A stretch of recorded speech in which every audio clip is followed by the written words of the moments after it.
Are you looking for peace of mind at your doorstep? Look no further. With the Blink Video Doorbell, your home's entrance is always within your control. Check out the link in the video description to learn more and get your Blink Video Doorbell on Amazon. Your home is in your hands. 5 years ago, at the age of just 39, I was given the devastating news that I had bowel cancer. Since then I've undergone surgery 6 times, 3 major, life-saving operations, and 3 more to sort out post-surgical complications. At the moment, the outlook is positive and I'm currently clear of cancer. I'd given birth to 3 children, now aged 16, 12 and 9, by caesarean section. I'd had an operation for an ectopic pregnancy, when a fertilized egg implants itself outside of the womb, usually in one of the fallopian tubes, aged 29.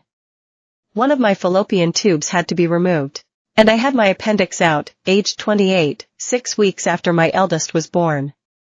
One of the lasting legacies of all this, and there are many, is that my abdomen and pelvis are crisscrossed with scars.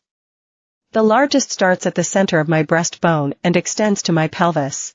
This was the result of a traumatic third cancer operation, in September 2020, in which my abdomen was opened up and many of my organs examined and parts removed, as surgeons hunted for tiny tumors that had spread through my small intestine and beyond. I spent 3 weeks in hospital alone due to COVID-19 restrictions. But what's also stuck in my mind is when, post-op, my eldest innocently asked me, "What are you going to wear on the beach? Now you can't wear a bikini because of your scars." I told him that my scars were a part of me, and I wasn't ashamed of them. But once he left the room, I started to cry, because I didn't really believe what I'd said. It wasn't just the way they looked and the fact they are a constant visual record of my cancer. My scars also cause pain. Daily, sometimes constant pain. The big vertical scar tissue was thick and painful, meaning even loose clothing would irritate it. For a long time I dreaded eating or drinking because my scars were stuck down to the muscles underneath, meaning that any bloating would cause awful agony. To this day, eating can still be difficult. I cannot tell you how grateful I am to still be alive today, but despite having worked as a GP for nearly 15 years, I never expected the scars would be such a big issue. Not a single surgeon, doctor, or nurse warned me about how severe the scar pain would be or gave any advice on how to treat my wounds. And I am certainly not alone. Research suggests that as many as 5 million people in the UK have a scar that causes emotional or physical problems.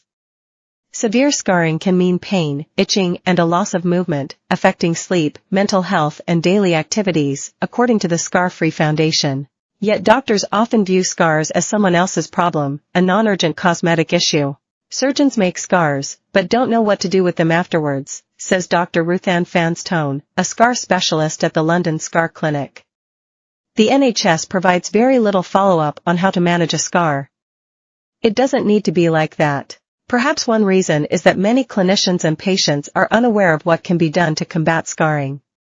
In fact, there are a number of steps patients can take to reduce the uncomfortable symptoms of a new scar, and help it heal so that it is less prominent. Most scars will never fully disappear. After years of struggling, I have come to terms with mine. Do I wish they weren't there? Yes, because I still wish I hadn't had cancer.